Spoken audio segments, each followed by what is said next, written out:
Plus tonight for Yerushalmi Bava Metzia. We are on Daf Chavtes on base 58. No. 58 next bird. Did you say next bird? Are you sure? Oh, wishful thinking. Okay, you guys are right. Okay, 54. Chavtes on base. I said it was a problem. Some of you hired workers. Barmerlam, when he said to him, Lashkim Larib, he made a condition with them that he should come early in the morning and stay late at night. What that is defined as, and what it's going to explain. If the place is not one where the workers work under such condition of early rising and late departure, you cannot compel them to do so. It's a place where the customers provide food for the workers. Yazuni must provide food for the workers. Musabim Besika is a place where the customers provide sweets for the workers. Yisapik, they have to provide sweets for the workers. Hakol Kamina Gamdina, everything based on the custom of the country. Ma'aser Yocham and Masya, an episode out of Yocham and Masya, Shamalibno, he said to his son, Tseus Cholon Apolim, go out and hire for us workers. Pasaka Imon Mizanos. And the son, when he went out to hire workers, stipulated that he would pay for their food. When he came back to his father, Amar Lo, so he said, B'ni, no, didn't say B'ni, that's a skipping line. Amar Lo, he said, Afilu at Islam Kesula Shloim B'Shaito, even if you make them a luxurious meal, like that of Shlomo Melech, at the height of his powers, Lo Yotza, so Yidei Chavascha Imoyen. You do not fulfill your obligation towards them. Shei B'nei Avraham Yitzchak Yaakov, they are the progeny of Abraham, Isaac, and Jacob. So therefore, whatever they're royalty. So therefore, whatever food you give them, it's not enough. So we're going to go broke on feeding the workers. And actually, as Chilu B'Melacha, rather before they begin the work, that means before the deal is fully cemented in place. Save Amorlam, go and say to them, stipulate explicitly that I only have to provide you with bread and beans, not more than that. Yerushalmi says, Ramasya ben Choresh, or whoever was Yerushalmi ben Metzia, should not have been so afraid. He didn't need to do this. Because everything goes according to the customary, what's customary and accepted in the land. And obviously the custom in the land was not to give Sudash Shlomo B'Shaito, he would just give whatever's customary, which in this case probably was the bread and the beans. Okay? Rav Yoshia says, Zosomeres. Now, Zosomeres is not really our mission, but rather the following statement we're about to bring.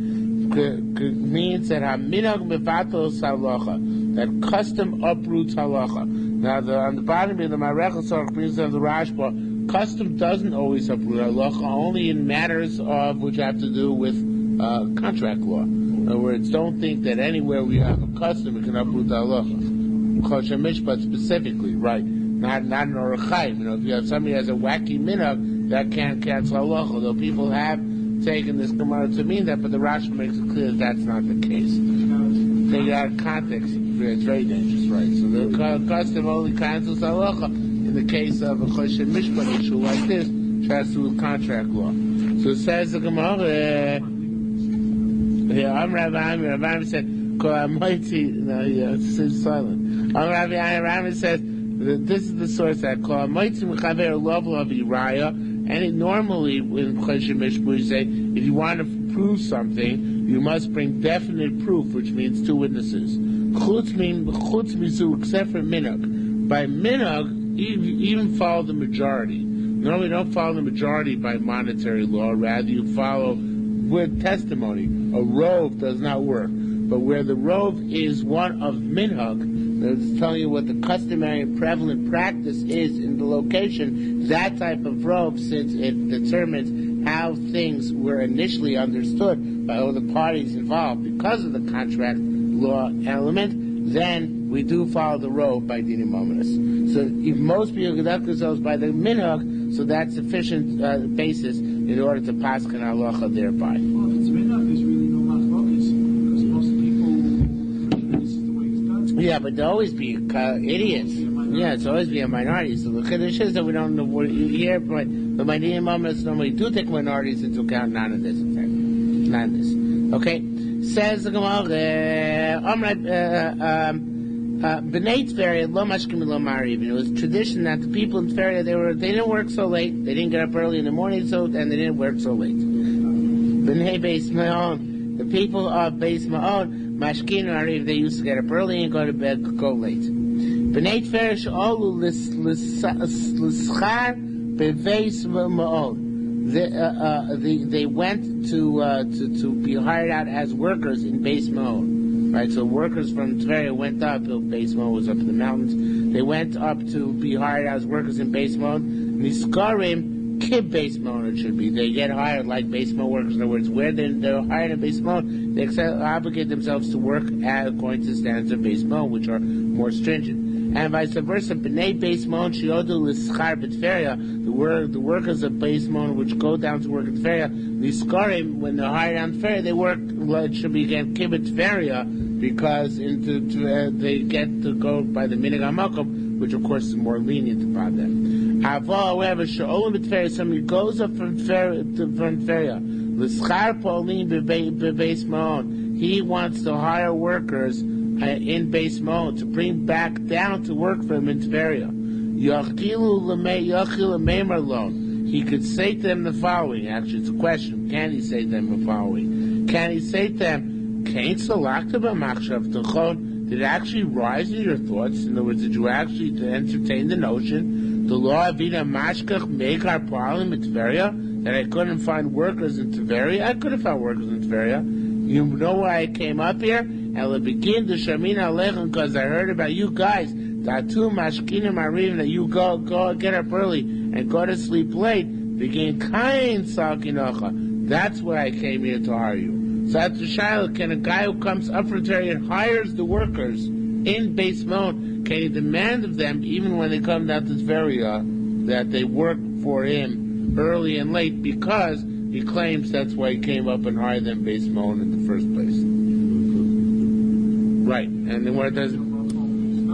Right, but he came up to Beis Ma'on to hire them there specifically.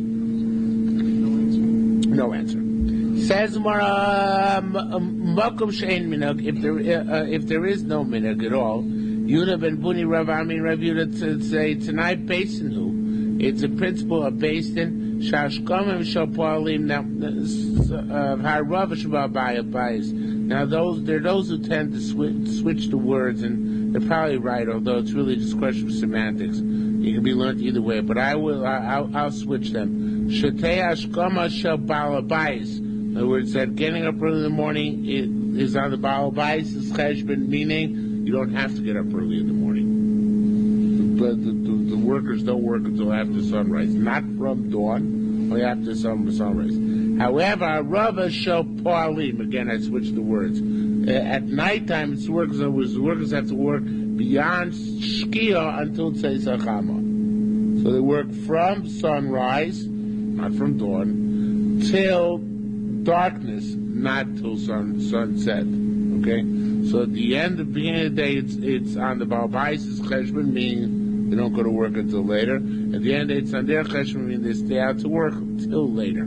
Okay, it says in my time, what pasuk alludes to, it says, "Tashes choshech, night will fall. Darkness will fall. The lion will be night. Hakfirim, the young lion, shagim l'terev, shout for prey. Tita lehem, you'll give them and they collect. Tizrach Hashemesh, when the sun rises, they are safe when they go, the lions go back to their dens. Yetzi Adon Polo, that a person goes out to work.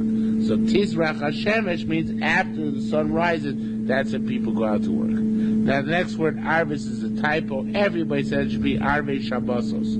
Fridays. Bein Hashkama, Bein Arom, Baal Bais. The Baal Bais loses on both ends, right? They come to work late means sunrise, right? They come to work late, then sunrise, and they leave early, because obviously they have to leave early in order to prepare for Shabbos.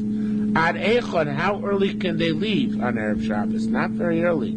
Ad Kedei L'Malos L'Chavis Mayim, to leave him enough time to pour himself a jug of water for Shabbos, and fry himself a small fish, and light candles. So they don't get to go home that early on Friday, right? 3 o'clock earliest. They don't get to, because that's all. Obviously, we're Chassidim in Yerushalmi. Okay. I'll die to Rabbi Yochanan Mematz, according to Yerushalmi Bava Metzia, Adam Shal Kadesh Isha Mimoko Macher, an individual goes to marry a woman from another locality. In other words, he's the one that's in our mission that you better be careful because the Jews are nobility. So according to him, you have to make a condition. The lawyer might say, Amanasha Ta'ati came McCain. He has to stipulate explicitly, in other words, the Minig HaMakom, according to Rabbi Yochanan Metzia, does not determine rather what should be customary for this type of person, this type of person's nobility. So he has to make a condition with this woman and say, I'm not Ta'ati came McCain. I'm marrying you on the condition that you do work according to the standards of this country, that totally came McCain, and you eat according to the standards of this country as well. Okay? You have to make the explicit in the marriage. Okay? New topic. Well, actually not a new topic, but the new tangent. Allah is a laborer can work, can eat while he's working. Okay? If whatever he's producing, he can eat from that, right? So who does the Torah allow to eat? Somebody who's working on produce which is still connected to the ground. As long as it's at the time of harvesting. Okay, as it's harvesting, you can eat. And someone who's already severed from the ground, he can eat from it before it becomes completely suitable for Meiser. Okay, Matiyar Gemara Malacha means before it's suitable for Meiser. What's suitable for Meiser, obviously you're not allowed to snack from it anymore, right? It's also only by things which grow from the ground. These are the people who do not eat. Also, somebody who works on produce in the ground at a time when it's not yet fully complete, right? It's not hasn't yet fully ripened to be harvested. Somebody who's working on that which is severed from the ground. After it's already suitable to be meiser. Somebody who's working on stuff which is doesn't grow from the ground. Let's say he was working with his hands, not with his feet. With his feet, with legs, but not with his arms. Even if it's just doing with his shoulders, carrying something, he's a porter. According to Tanakama, he can eat. Rabbi Yisrael Omer, no, he has to be just like an ox, because the pasuk is linked to lo sachsam shor b'disho, to not muzzling ox. So therefore, it's got to be doing biyadav uraglav, just like an ox works with all 4 appendages. So to the individuals work with his hands and feet. Rabbi Law says v'chitava kamreachol v'gomer. It has a relevant pasuk. When you come into your friend's vineyard, you can eat. It says you can eat the grapes and whatever's growing there. You can eat the grapes. Do you think it's going to eat the stones and sticks? Obviously not. Why does it say you can eat grapes? It means that he has to eat them. He can't peel the figs. And suck the grapes like very dainty people do. They don't eat the grape seed, grape skins. They don't eat the grape skins, and they don't really eat the figs. They just suck out the juices. So that way, of course, it's going to eat a lot more, right? Because it's going to take a lot more figs and grapes to fill them up. So everybody say, yes, you can eat, but don't eat like a spoiled brat. Eat like a hardy peasant. And therefore consume the whole thing lock, stock, and barrel. Okay? It said in our mission we had a discussion of doing things with your hands and not with your feet. Amar Rabbi Law said, Ksiv, it says, when you come with your friends, standing grain, etc. Now that means the way he darshans it, any way you're working, any way you come in, you don't have to use both your hands and feet. Either or suffices. Tani, we learned. Biyadav, what are the various different things you can do with various different parts of your body? Biyadav with your hands is a word missing here. It's in the Gemara Meisers, which parallels this one. Yerushalmi Meisers parallels this one. Biyadav, okay, you bundle with your hands. Operagla mekamates with your legs. You bring together. In the Yerushalmi Meisers says masmich.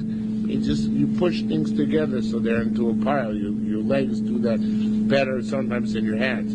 I feel ktefo, what is that? Even on your shoulder to ain't carrying.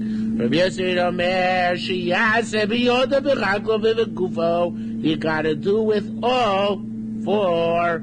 And there's a whole bunch missing here. The Gemara Meisers is much more expansive than the Gemara here, because that's the Iker place where it discusses all these halachas and Meisers. Here it's just brought down, almost tangentially.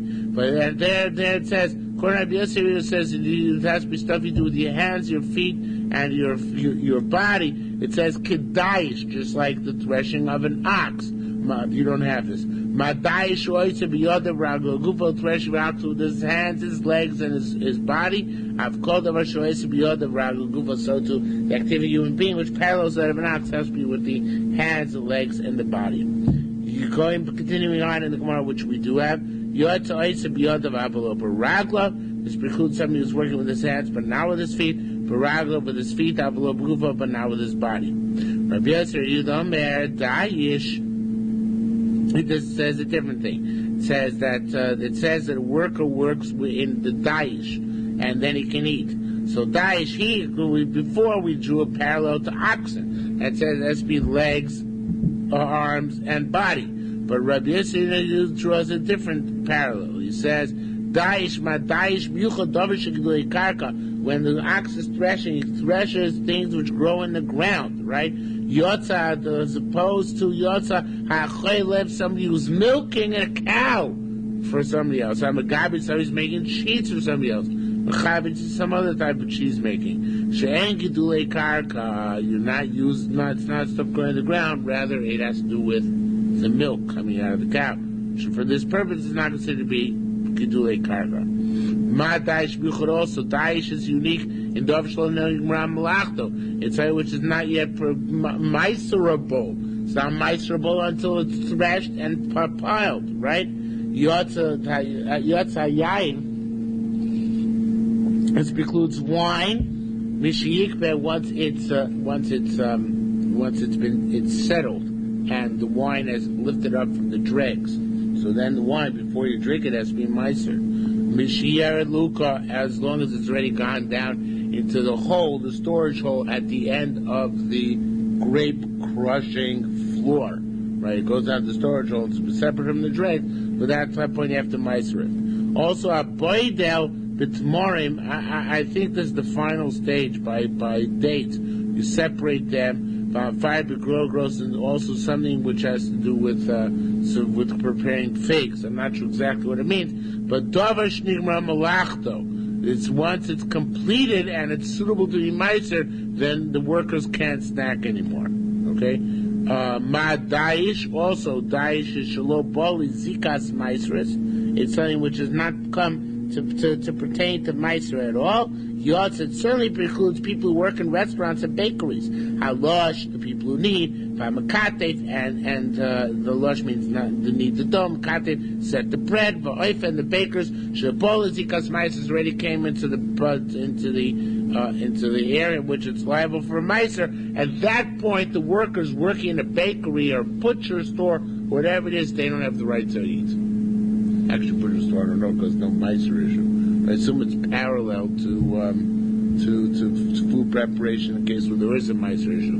What it's beyond the stage of meiser is the other workers beyond that don't have the right to eat as they're going out. Know that it was meiser? What? Why don't they know that the food was meiser? They're still not allowed to eat.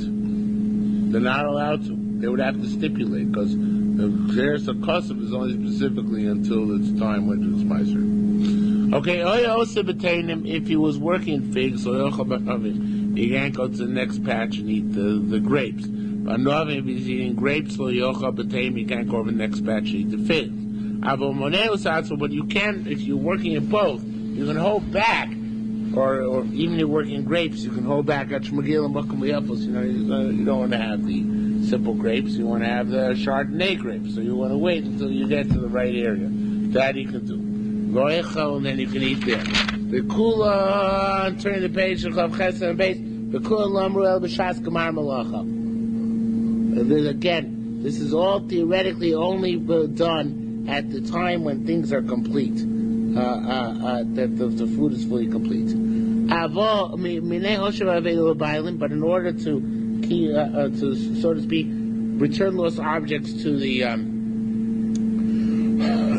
owners, in other words, not to lose too much time, Amr said, the workers may eat, the rabbis were leaning about this, the workers may eat as they are walking from road to road, as they're coming back, even though it's after they've really finished technically from the wine press. And a donkey when it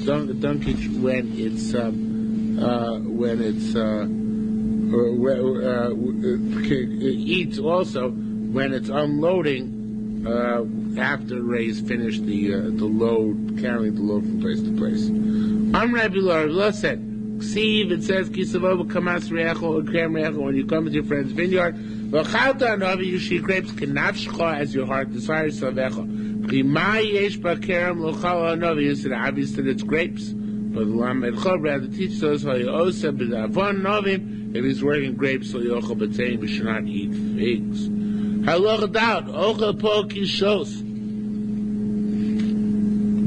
A worker can eat squash, afilu b'dina, or even if it's worth a dina, which means more than he's actually making for the Baal Bais.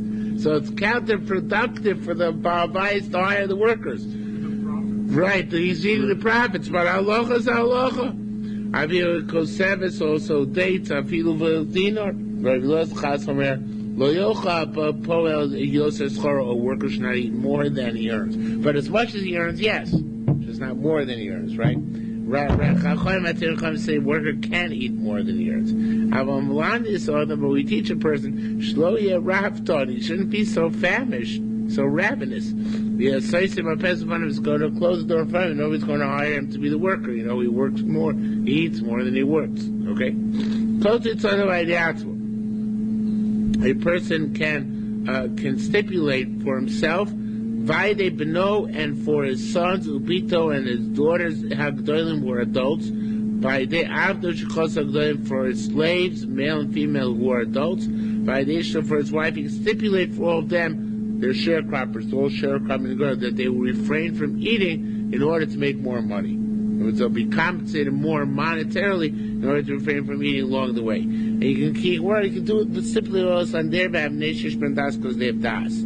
But he can't stipulate such a stipulation, assuming that they're working, not for sons and daughters who are minors, nor for even for slaves or because they don't have intention to acquiesce to the arrangement, right? They're not intelligent enough to acquiesce to this arrangement, so therefore they're not intelligent enough to be meichel their portion for higher pay.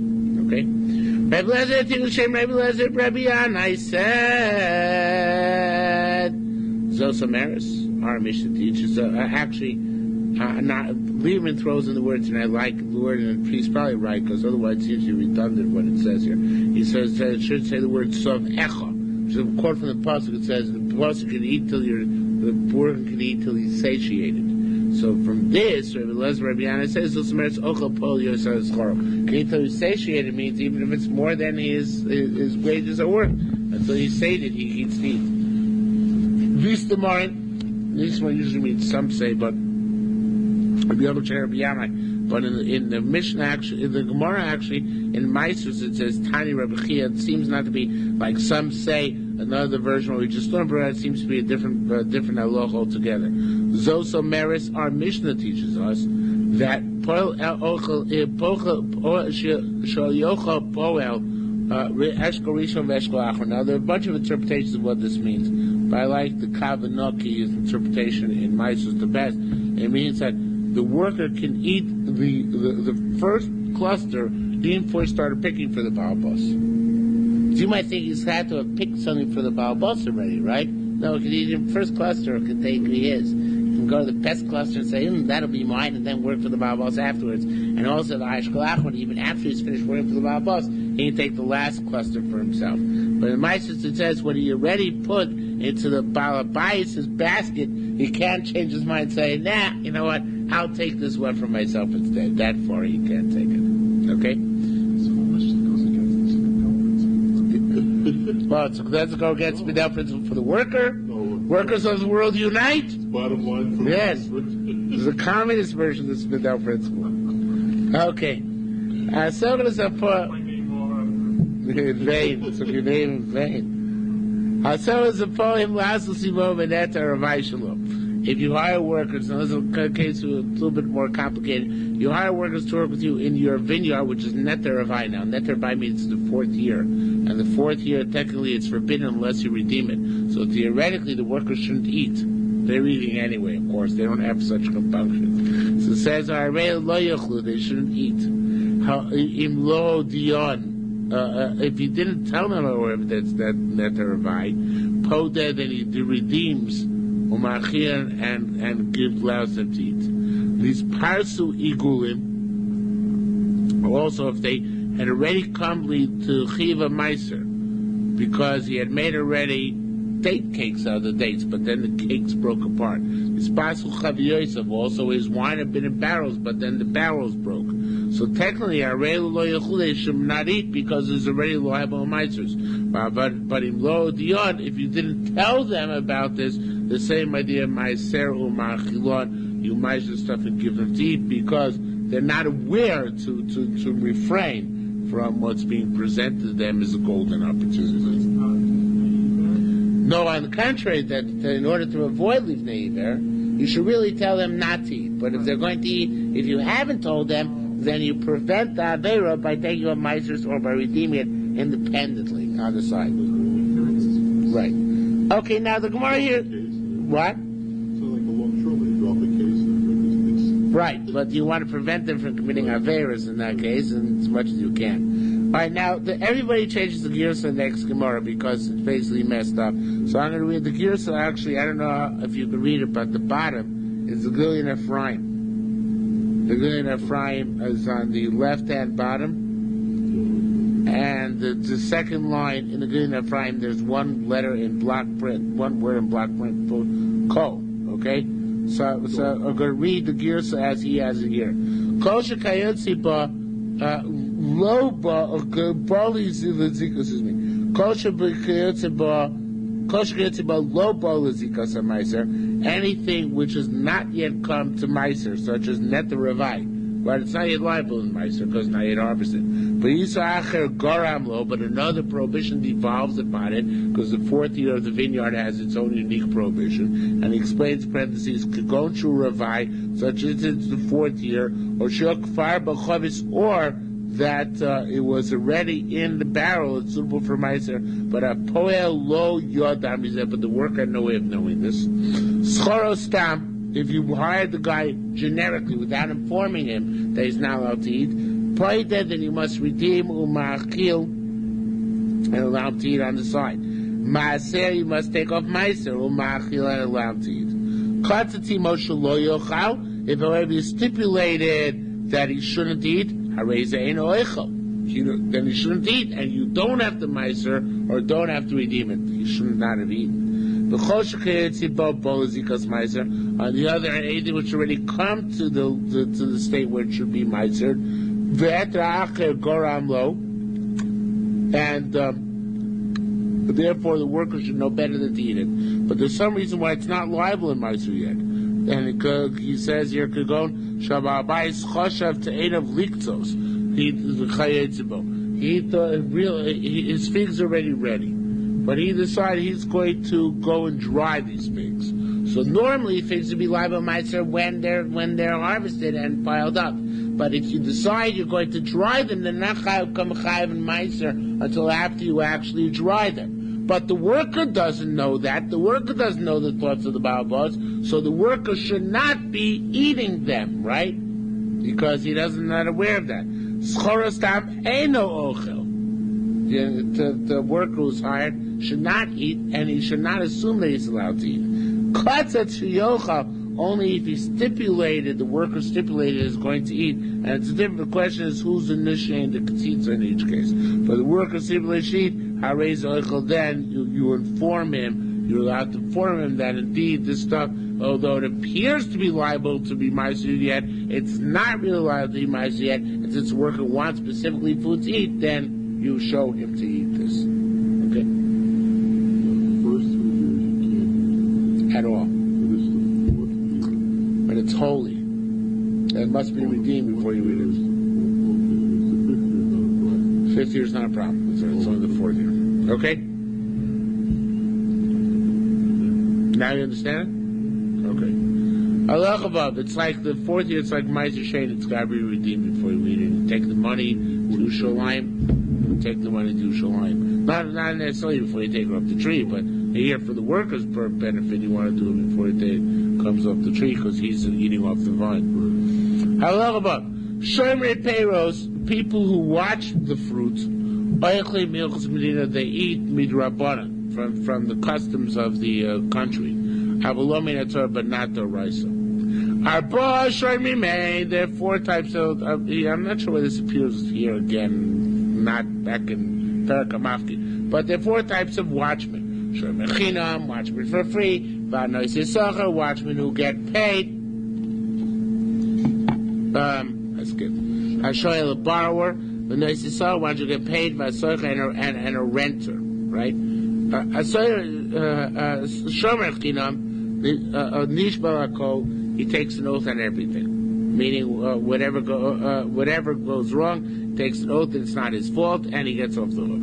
Bashoel, a borrower, Mishayim is called, he pays on everything, he can't get off the hook for anything. So we'll see an exception momentarily. V'nosei Sachar, a paid watchman, Basocha, and a renter, Nishboib, they take an oath and get off the hook, ala shvura, an animal which was broken, shvuya, and was taken captivity, v'amesa, and died. Mishalmin, they pay as aveda, an animal which got lost, physical name, an animal which got stolen. Ravuna Amar, b'shomrei perosi masnisin. Very interesting Gemara. When it says, our Mishnah is talking about the people who watch the fruit as it is already severed from the ground. They eat only because of custom.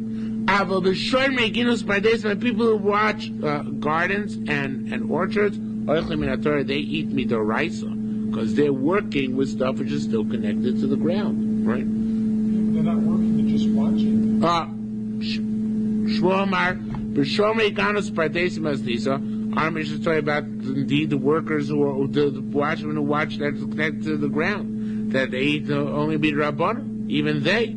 But those who watch just the fruit, ain't oichel, they don't eat at all. Lo min Torah, v'lo min ilchos medina, not midaraisa, nor because of minhag. So Tanya Rabbi Chia Messiah Ravuna. Rabbi Chia learned the brisa which assists Rav Huna. It's fascinating brisa which addresses your question. It says, it says anybody's involved Pora Duma, the Kohan from the Kohen end, right, is Tamei until nightfall.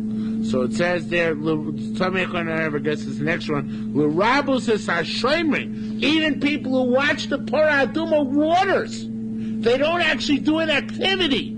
Sheyumatamim, because of their garments come tummy as well. So we see midoraisa shmira is considered to be like a mice from paraduma. The fact that the guy watched the paraduma waters comes tummy means watching is like a deed. So to hear Rav Huna says watching the land is like doing the deed on the land. So that goes specifically to address your question.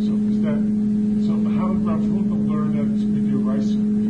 Is it possibilities or just the logic, this logic, the logic of paraduma. So fascinating. So classic Yerushalmi parallel. Okay, it's a classic Yerushalmi. Okay, hyperlink, right. Zay v'echon. Okay, now we're going to talk about what's considered to be onus and not onus in terms of the liability of a shomer. What's considered to be beyond the shomer's capacity to respond and what's not.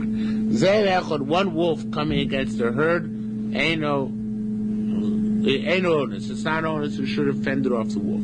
It's two wolves, onus, that's already an onus. The shomer not offended off.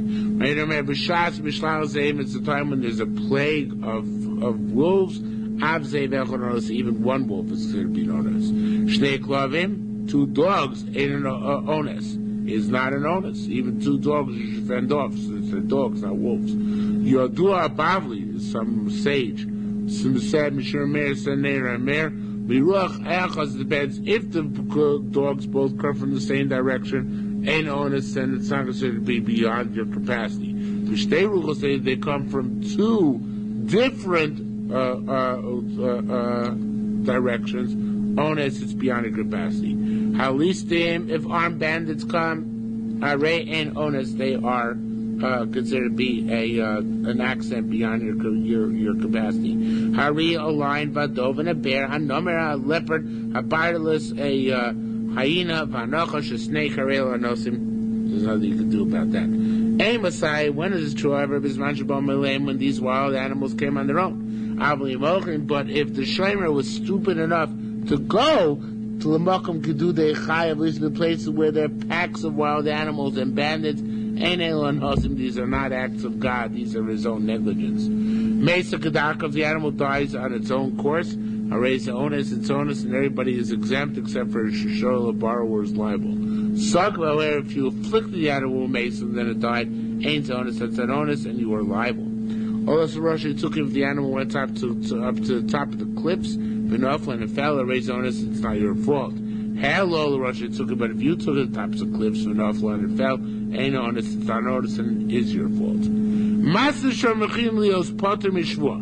A Shomachinim could stipulate that he's a super Shomachinim, and he's exempt even from taking oaths. But a Shoah and a borrower could make a condition Leos Potter Mishvua that he's a borrower in a tremendous position that he doesn't pay even for our problems. The Nosei Sochar and a paid watchman, Vasoch and a renter could stipulate Leos Potter Mishvua to be exempt also from oaths and from paying. So basically, you could tailor make your shmira even to your benefit. You don't have to necessarily fall into one of the four categories of Torah precisely. However, if the Tanai goes explicitly against the Torah itself, Tanai El Pato. So that's not really relevant to our Mishnah, because the Shomim are just changing the nature of the Shmir. They're not going against the Shmir. But if a person said that, there's no such thing as Shomer Chinim in the Torah or something like that, then it wouldn't work. Gemara's going to give better examples.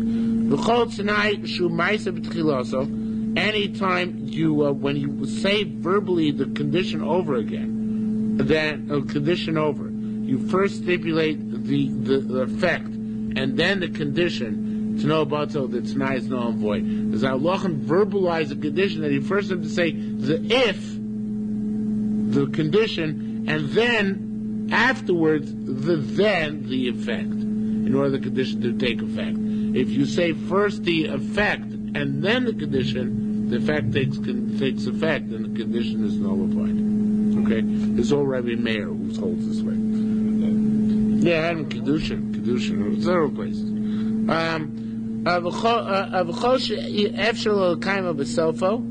Anything, however, which generally speaking, anything which is a valid tonight, which can be sustained at the end, initially you stipulated to know kind of the tonight is valid. Anybody makes a condition on that which is stated in the Torah, Tanai Momon, if it's a condition that has to do with the monetary matters, to know kind of it's contract law, your condition can be valid. But if it's not a matter which has to do with monetary matters, it's not contract law, to know about it, tonight is null void. Ketzad, it's an example. You say to a woman, you're married to me, Almanas, on the condition, She'ein Lochalai, you don't have claims against me for She'er, Ksus honor, for food, clothing, and marital relations. Harezim Kadeshis, that's valid Kiddushin, and a vow tonight, because those are all considered to be monetary. Even the bia is something which she can be moichel, right? It's an obligation towards her. She can forgive that obligation. So that's how mashkos of Torah. However, if he makes a condition, she may see lotes kukalivam yom, if I die, you shall not be liable to yibum. Harezim kudesh is then the kiddush is valid, but to know about the tanai is null and void, right? Because that's matzah mashkos. You want to change the nature of marriage and so you can't do that. Now the Yerushalmi points out, he says you can't do that. What you can do is say that if you fall before a recalcitrant yavam, then let the marriage itself be null and void retroactively. That works, because that way you didn't try to change the nature of marriage. You just stated that if marriage leads to a bad result, let the marriage itself be nullified. So mashkos b'Torah is where you try and change the state of affairs that the Torah dictated. And by momentous you could do that. But you can't do that by something which is not momentous. Okay? Rack what they want now. Monetary law, contract law. Zakla Rabbi Yehuda ben Tema Omer is the general principle Rabbi Yehuda ben Tema said. Also, we have in our Mishnah. Called over, it should be she'iev shar. Least gayim, anything with the condition you made, which is impossible, like may you walk in a condition that you walk to the moon, right? And you made such a condition with a woman, let's say, and again, least gavin el afliga, it's only meant to torture her. And therefore you just ignore the condition. Venture merchai, venture whether you said this verbally or in writing. Anything which works by verbally works by writing and vice versa. Okay. This lastly is really not the Bava Metzia, really is a good issue. The kfar usni begoli, if somebody made a condition that's going to on the condition that I go to Golil, a condition that I come back from Golil. So kfar usni is considered to be Golil, and he made a condition something to do with Gel Yehuda. Antipatris is considered to be Yehuda. Esher ben Asayim, the area between Kfar Usni and Antipatris, Shemitila Sol Chumra, we'd say whatever's more Chumra, we say about. We're not sure if that's considered Golil or Yehuda. So if it's more of a Chumra to say it's from Golil, then we say it's from Golil. If it's more Chumra to say it's from Yehuda, we say it's from Yehuda, depending on what this Tanai was. Again, tonight, let's say, to get to Golil or to get to Yehuda, so depending, whatever's a Chumra, we're going to give the area in between that Chumra. Okay? Yeah. Now, look out. You borrow now this is interesting halacha. You borrow a cow. You borrow, it's not really rent a cow, it's borrow a cow, right? You either hired or borrowed the owner to work with his cow. Cow came along with the cow, then you don't have to pay. Okay? You should have been smart enough to realize that you're doing something. Right, you shouldn't have come, right. So shows you borrowed a cow, you borrowed the owner together with the cow. Or shows you borrowed the cow, when you hired the owner to work with a cow. Shows if you hired the owner, what first? What? We borrowed. Sorry, someone or hired him. Then you borrowed the cow, umesa, and then the cow died, butter. Even though you're a borrower, you're exemption. Remember it says in ba'alavi mo. It says if the owner is with the cow, lo yishalem, then you don't pay. Avol shows a part, but if first you borrow the cow. And then afterwards you borrowed the owner of the cow. And then the cow died, chayiv you're liable. It says, if its owner was not with it, shalem you pay. Now, the Gemara is going to explain that a little bit better than the Mishnah itself. The problem is the Gemara here itself is subject to change of gears, but not big, just major. He said, since it says, now you have to change here, the drushes. You can change you have to put in the next drush over here and this drusher downstairs. So let's skip down to 3 lines to the bottom. Okay? See Mimash Mishnah 3 lines to the bottom of the page? Did you see that? It's it's law, which is actually law. But let's from the next word. Marsha Mashita says in Balavimo lo yishalem. It says if the owner's with it, you don't pay. Ein Yodeshim Ein Balavimo. Can't I infer that if the owner's not with it, that shalem yishalem, you have to pay? In other words, I'm not stupid. I know what the converse of that is. So matam lor balavimo lo yishalem. So why is the supposed to tell us explicitly that the owner's with it, you don't pay? So now go back to the second line after the beginning of the Gemara. Elam Mikavan, towards the end of the line. Rather, comes teach us Mikavan Shishol, Shishol HaPara. If you borrowed the cow prior, V'lo Shalal Ba'ala Imah, and you didn't yet borrow the master, the owner, even though you borrowed him later on, or even though the owner is plowing right next to it, but he's not yet hired out by you, right? He wasn't formally hired out by you. Well, mace in that case, if the animal dies, chayav, you are liable. So what it means by lavi mola shleim only means it's kind of distress that only if the owner has been hired with the cow or is borrowed with the cow, but not his presence, his mere presence alone, does not get the borrower off the hook.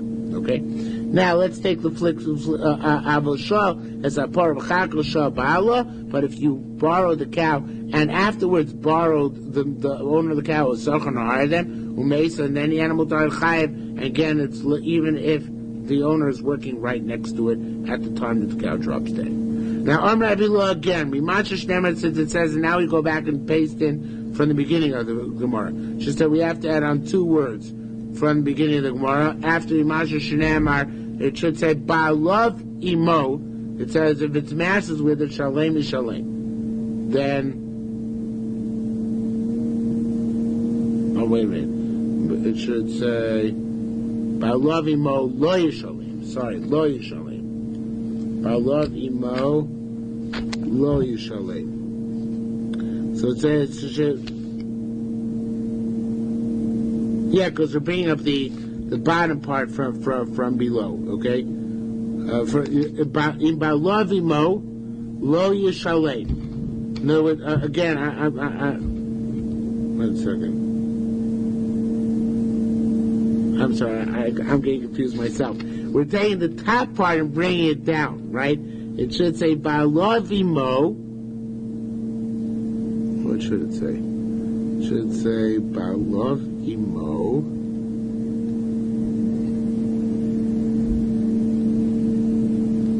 It should say Ein Balavimo. That's what it should say. Ein Balavimo. The words are missing in our Gemara. It should say Ein Balavimo Shalem Shalem. If the owner's not working with it, then you pay. So since it says that since it says if the owner's not with it, you pay. So don't we know that the owner is with it, lo yishlem, that you don't pay? Again, why do I need the converse? Matam lomer why does it have to tell us that if the worker, if the owner is not with it, shalem is shalem? In other words, yeah, this whole thing, this whole part is taka messed up. This should be, it should be, in other words, I'm reading now from the line right above the Mishnah, right after the Mishnah, and I cut and pasted at the bottom, and it should be, to say in that line, it should say, Ein ba'alavimo shalem shalem. Ein yodim ba'alavimo lo yishalem. So then I know if it's matam lomer ba'alav. So why does it have to tell us Ba'alav Imo Lo Yishalem?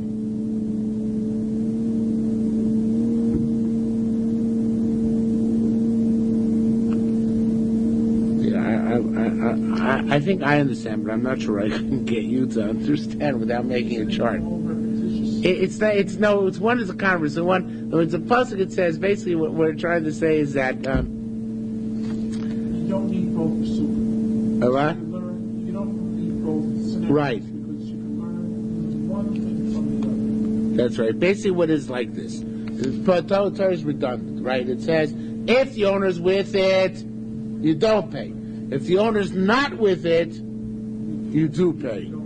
So either one sentence is not necessary. So in the beginning, the Gemara focuses on that which it says, if the owner is with it, is not with it, you don't pay. Which is not, the Gemara is learning that that's superfluous. It says, so what's it going to tell us? That additional line that the owner's not with it, then you pay. It's going to tell us that even if the owner is actually physically with it, but was not yet hired out or borrowed at the time you borrowed the cow, then you still have to pay no matter what. That's the focus of the beginning part of the Gemara. And the focus of the end part of the Gemara is the opposite. It's going to talk about why, if it says, well, if the owner's not with it, then you do have to pay. Why does it have to say, if the owner's with it, you don't have to pay? Isn't it obvious? And that's going to tell us from this perspective, and let's read it and decide what it comes to tell us. Second line from the bottom.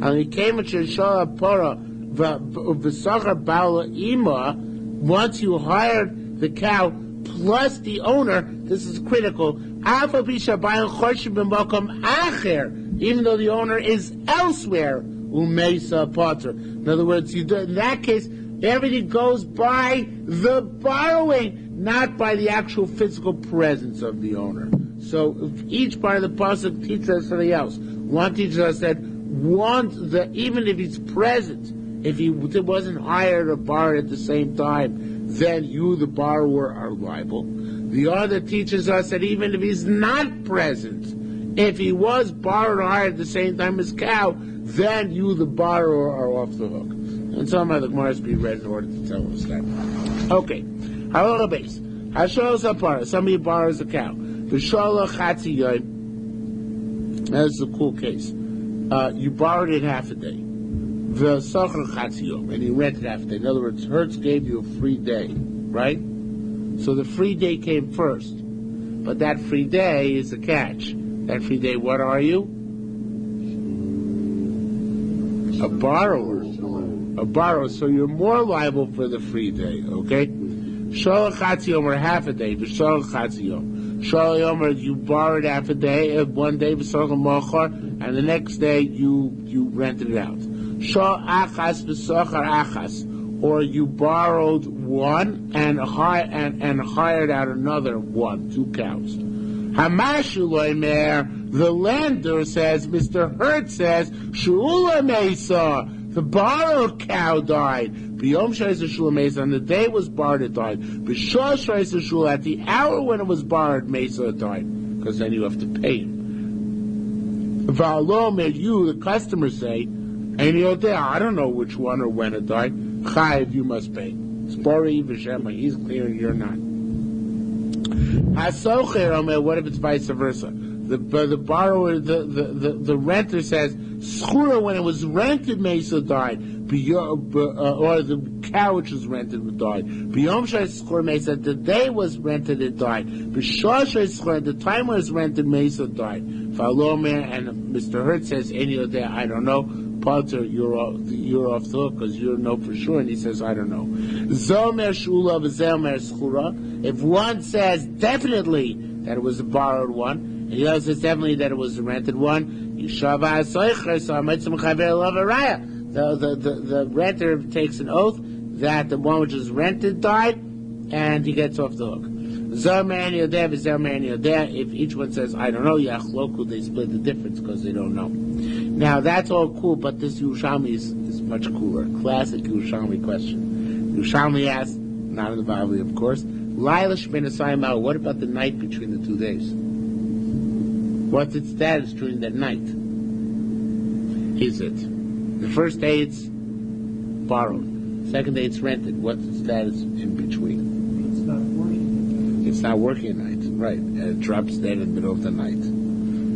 Okay? It drops dead from lack of work. It's not dead from the work all day long. Could be. But Ismarin, some say that derech haporos luluna balein, normally, even when you're borrowing a cow, you give it back to the owner at night. You don't keep it in your stable because it's not comfortable there. The zoo, why did you leave it in your stable overnight? Ayadesha schura etz lo lona because it was hired out by you, you didn't bring it back. So in order that the next day you should be able to work with it early, so therefore, so since the next day, you had rented it out, and you want to get the most for your money, Lolani, you didn't send it back home that night.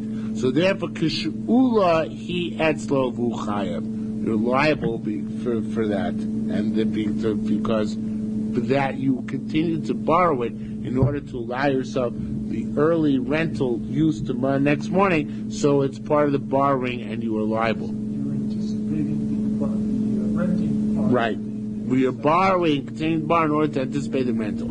These minds, some say no. Ain't there parsluna baleim? That you don't, this question been mitzias, you would actually return them at night, at night or not. So he said no, normally when cows are out for a long period of time, they don't go back to their owner's stable at night, and therefore bezuk is schura etzlo, and that's why we consider this animal during the nighttime as part of the rental, right? Because you're really not good, just don't want to go to the hassle of returning it, but it's already part of the next day's rental, Potter, and therefore you're exempt. Of course, we don't know which is actually true, and therefore it's tantamount to a teiku.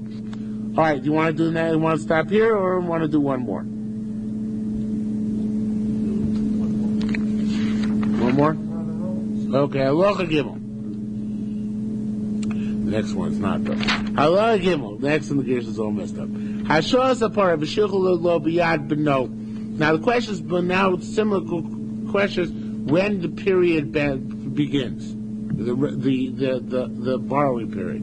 Hashos apara, you're borrowing a cow v'shichul lo, and the balabas sent it biyad b'no, via his own son, biyad avdo, by his slave, biyad shlucho, by his emissary, or even biyad b'no, in the hands of the son, or biyad avdo, or the slave, or biyad shlucho, or the emissary, show of the borrower, but the borrower had not said, send it in their hands. Who made son that dies at that stage, parts are exempt because the borrowing period is not ensued yet. Amala show, but if the show said explicitly, Shilchali, send it to me, Bi'abdi in the hands of my son, Bi'abdi in the hands of my slave, Bi'ad Shluch in the hands of my agents, or even Bi'ad Bincha in the hands of your son, Bi'ad Avdecha in the hands of your slave, Bi'ad Shluch in the hands of your agent, or Amala Mash'il, or the lender said, I'm going to send it to you, Bi'ad Bini, in the hands of my son, Bi'ad Avdi, in the hands of my slave, Bi'ad Shul, in the hands of my agent, or Bi'ad Bicha, in the hands of your son, or Bi'ad Avdecha, in the hands of your slave, Bi'ad Shul, in the hands of your agent. V'amel Shoah Shlach, and the Shoah confirmed his acquiescence to that arrangement. V'shilcha, and he sent it. Umeisa, and it died along the way. Chayav, liable. So anytime the Shoah assumes responsibility verbally, so he's liable from that point on, even though he hasn't actually received the animal physically. And so too on the way back as well. Same idea. Okay? Until it's the shayla is not terminated until the lender verbally accepts responsibility or sends his own agent out in order to accept responsibility. Okay? Or if it's in his shiur. I assume that would count. Yeah, that's not that. I assume Laura assumes that that's obvious. Tani, hashlei paros chasara yamin. This actually goes back to the previous issue of working together with your cow, renting out, loaning your cow, and working together with it. Right? The Baal Para comes to work together with the cow. Hashlei paros chasara yamin. I want to borrow your cow for 10 days. And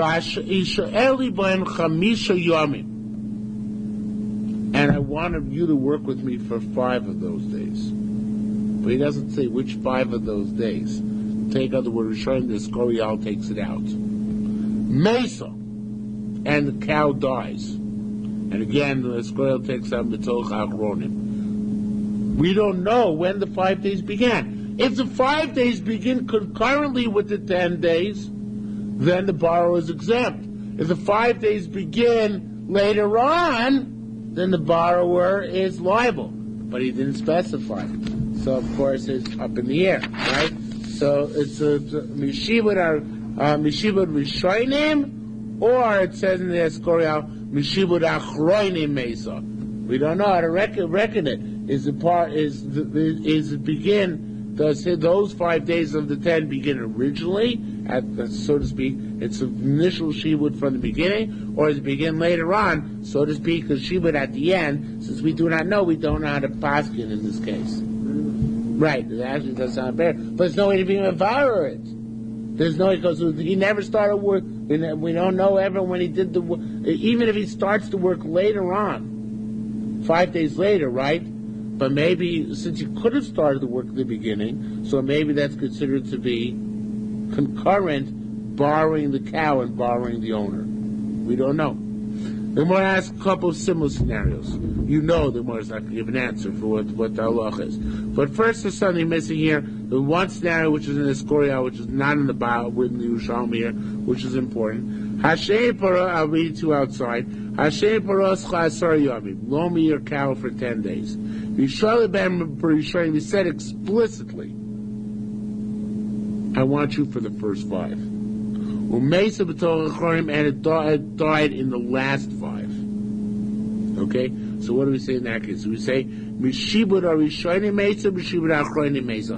here, this is taking even a step further, saying maybe even if he specified it's the first 5 days. And the animal that you're going to work with the animal. And the animal died during the last 5 days. Since the initial borrowing was concurrent, the fact that later on the owner dropped out is still considered to be she'ela b'bailin. Right? In other words, it's true that in the 5 days in which the cow died, he no longer was working with him. But since for the first 5 days which began the term of borrowing the cow, the owner of the cow is working with you, maybe that's enough to get the borrower off the hook. You don't like that? But that is a question Yerushalmi does ask. All right, sorry. It's not there anymore. The 5 days are over. But maybe it's all one long thing. Look, what can I tell you? I can't make you like it, but that's what the Yerushalmi asks.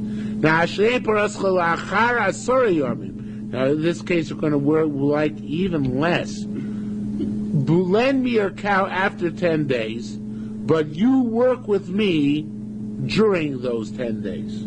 Okay, it doesn't say that second clause, but that's obviously what we're talking about. So the cow, it's true, the cow only, the period, the rental period, the borrowing period of the cow only begins after 10 days over. And he's working, the owner's working within the 10 days. But maybe since verbally the thing was agreed on simultaneously, again, you're for sure not going to like this, but the Gemara's side is maybe since the verbally, the agreement on both the cow and the worker was simultaneous, perhaps that's enough to get the borrower off the hook. Amalei said, respondent, Saba min kvar, take the answer to that from wherever I answer your previous question, which of course is not going to answer. But it's a similar idea to where during the score to the case which the Escorial brings down, which Yerushalmi doesn't bring down here, which is that he worked for the first 5 days and the cow died during the last 5 days. Okay? Now the Mesa Mishibud, and the question, same question, more just finishing. Mesa Mishibud should be Mesa Mishibud Harishonim Mesa Mishibud Achronim Mesa. There are a few words missing here. Again, we don't know if it's considered to be concurrent or consecutive. If it's concurrent, even though the times are different, nevertheless it's began at the same time. Therefore, there is no liability, or it's going to be consecutive, and therefore there is no liability. Now, interesting case. Hashileni paroscha. These are interesting variations, which are in the Bible, I think, as well. Hashem paroscha, loan me your cow. Vanini shalach. I, the borrower, am going to work for you. Hashleni paroscha, ubo ba'seimi, or lend me your cow, and come work for me today. Hashem kardoimcha. Lend me your axe, and come and hoe with me. It's not actually an axe; it's some sort of hoeing implement. It's an axe. And come hoe with me, even though they're two separate types of work. They're not the same. You're borrowing an axe and he's hoeing with you. Loan me your cooking utensils. Come and eat with me. It's not even working, just come and eat with me. All these things, or you borrow mina bayar, not from the owner himself, but rather from his ditch digger. It says kayar, which should be the bayar, ditch digger. Or from his trustee, or his person who's in charge of his household. Or from a clerk who mesa and the animal dies. That's all considered to be as if the owner's with it. But these are all extensions of the principle of shiur b'baylim. Now, one important point is that the Oriyash says the Bavli argues. The Bavli says if you borrowed from the clerk, and the Rambam Pascha the Bavli, if you borrowed from the clerk or from the worker in the household without the owner's express permission, that might be a legal transaction, but it's not called shiur b'baylim. The other time shiur b'baylim is if you got express permission from the owner to go to his worker and borrow from him. And borrow, of course, together with the worker, with the agent. In other words, it means that the employee went and worked with you. So according to Yerushalmi, the employee came and worked for you. It's also shiur b'baylim, even though you didn't get permission or to make a deal with the employer. According to Bavli, only if you contracted with the employer, then even if he himself didn't come to work, he'd send his employee, that's also shiur b'baylim. But the initial contract must be with the employer. Okay? Okay, we'll stop here for this evening.